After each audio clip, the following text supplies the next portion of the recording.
Good evening and thank you.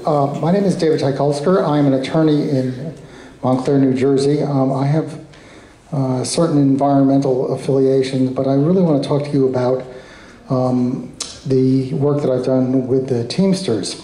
The first point I want to make is that diesel exhaust is carcinogenic.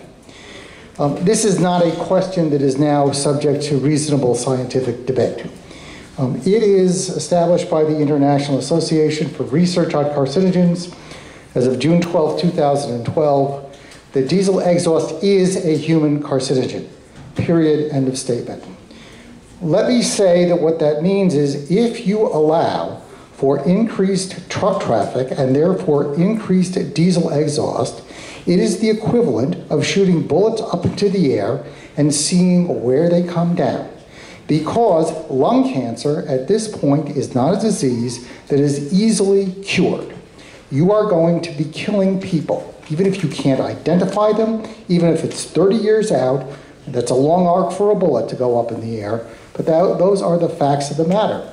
Now, it's clear that a number of people are going to be put to work in this project, and I have to say, as an attorney who does workers' compensation, I don't want to spend my time representing the workers in this room who get lung cancer as a result of the failings of this project to minimize the amount of truck exhaust to which they are going to be exposed.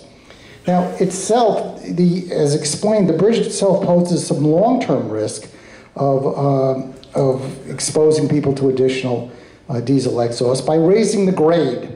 This seems to be an inherent element of the project, and it needs to be looked at with real seriousness, because if the grade is raised and if that results in increased diesel exhaust, what you're going to get then is increased lung cancer.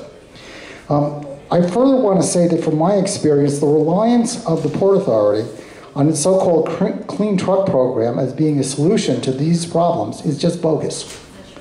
It just doesn't happen. I have seen trucker after trucker after trucker who would love, let me say, would die practically and will ultimately, and it's at least some possibility, to get a clean truck. It's economically unaffordable in an industry, as Mr. Potter pointed out, that systematically misclassifies its workers.